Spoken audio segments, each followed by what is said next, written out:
All right. Welcome back, everybody, to another deep dive. Yes, indeed. Today we got kind of uh, a very interesting mix of sources. Interesting, for sure. Yeah, we've got some crypto and DeFi stuff, and then we've got some sports. Yeah.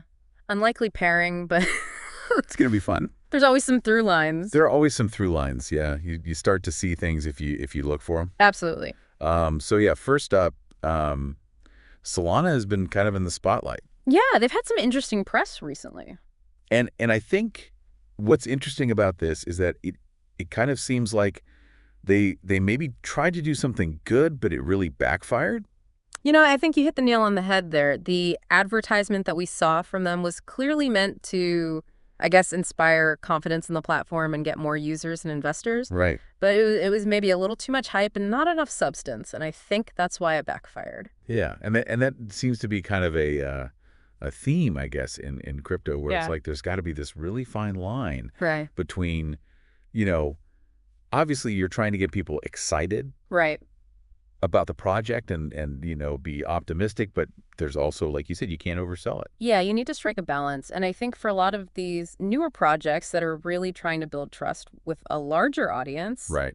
like, we see this play out in the news cycle all the time. Yeah. They're trying to do that, but they also are, susceptible to these kinds of marketing mishaps. Yeah, it seems like it, especially when you're, like we were saying, the whole point is that you're trying to build trust. Right. And then when you kind of overstep or people perceive that you overstepped, It's so hard to get it back. it's so hard to get it back. Yeah, once that trust is eroded, it's very difficult. So I guess the lesson there for anyone, building a company or a project or anything it's like Yeah.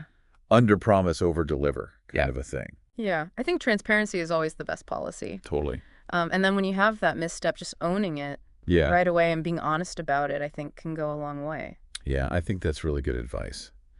Um, so kind of moving on to something a little bit different, but still in the crypto world, um, there's a lot of people that are, I think excited about Dogecoin For sure. and kind of waiting to see, what happens with Bitcoin, because we've seen like a little surge with Bitcoin. And I think people are kind of wondering like, okay, When's it going to be alt season? when's it going to be all seen? Yeah. How does that even work? Like, Yeah. what's the connection there? I mean, historically, what we've seen is that Bitcoin kind of leads the charge. Okay. And then as Bitcoin starts to rise in price, it kind of sucks up all the liquidity in the market. Got it. So everyone's buying Bitcoin. And then eventually, as Bitcoin kind of stabilizes, people start to look for other opportunities. And that's when we typically see altcoins start to pump as well. So like a rising tide lifts all boats. Yeah. Kind of a, Exactly. Yeah. So, for people who are interested in Dogecoin, who maybe feel like they missed out on the initial run up, I would just say No. be patient. Altcoin cycles, they can take some time to play out, but historically we have seen that, later in the bull market, altcoins tend to do very well. That makes sense. So it's all about kind of the timing of the market. Yeah. Timing the market's very difficult. Yeah. And waiting for things to kind of play out. Yeah. Okay. So moving on then to something a little bit different. Yeah. We've got the SEC is kind of rethinking some of its crypto custody rules. Yeah. And I think this is something that a lot of people are watching very closely. It's a big deal. Yeah, because the initial intent was to like really kind of tighten oversight on institutions that hold crypto assets and make sure that everything's kind of on the up and up. Yeah, but there was a lot of pushback from the crypto industry. Right. A lot of folks thought that those regulations were maybe a little too overreaching and could actually stifle innovation and prevent more institutional adoption. So the fact that they're now rethinking those rules, I think, is a positive sign. Yeah, I think so too. And I think the big question is like, what are the implications if they actually do revise or even scrap these rules? Like, what does that mean for the future of crypto? Yeah, I mean, on the one hand, it could really open the floodgates to more institutional investment, Right. right? If institutions feel more comfortable and confident in the regulatory landscape, they're more likely to come in. And that could bring a huge influx of capital into the space, which could be great for prices. Right. But on the other hand, there's always the concern about centralization and control. Yeah. Crypto was born out of this idea of decentralization and taking power away from these centralized institutions. Right. And so if we see too much institutional involvement, some people worry that that could kind of undermine the original ethos of crypto. Right. Yeah, it's like a double-edged sword. Absolutely. So, It's going to be really interesting to see how this plays out, and I think it's going to be something that we'll probably be talking about For years. for years to come. Yeah.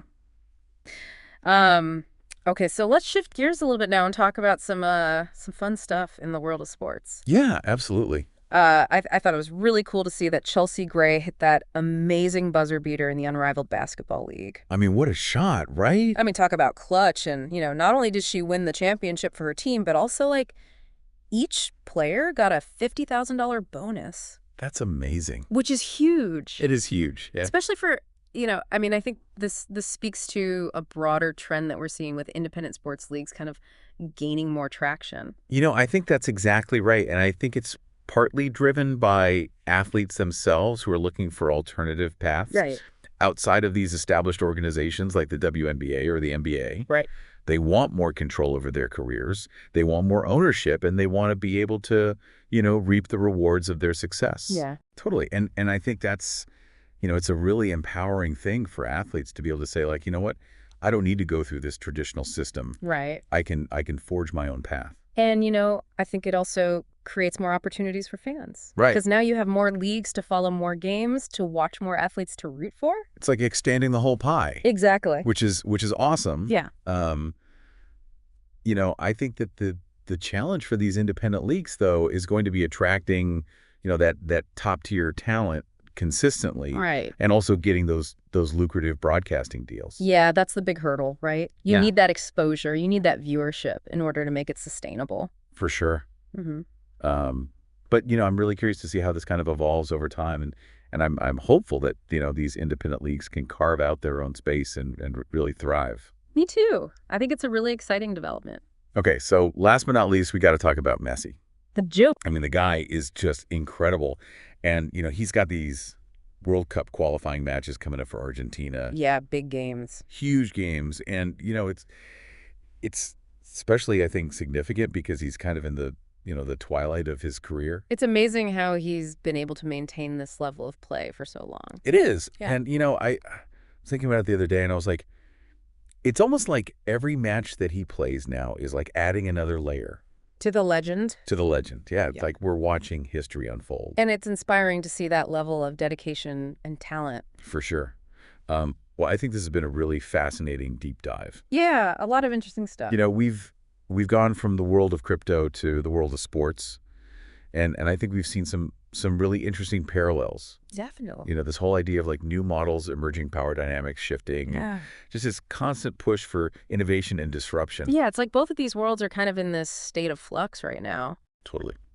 I'd love to get your final thoughts on this, like, as we kind of wrap things up. I mean, it makes you wonder, are we witnessing a broader societal shift towards decentralization and individual empowerment? Are we moving away from these traditional power structures and embracing new ways of doing things? A good question. And if so, what does that mean for the future? Yeah. What does that mean for the future of finance, the future of sports, the future of everything? I think that's a question for all of us to ponder. For sure. And, I'd love to hear from our listeners. What do you guys think? What resonated with you most from today's deep dive? Yeah. What predictions do you have? What questions do you have? What are your takeaways? Let us know in the comments. We'd love to keep this conversation going. Absolutely. But until next time, thanks for joining us on the deep dive. We'll see you soon. See ya. Bye.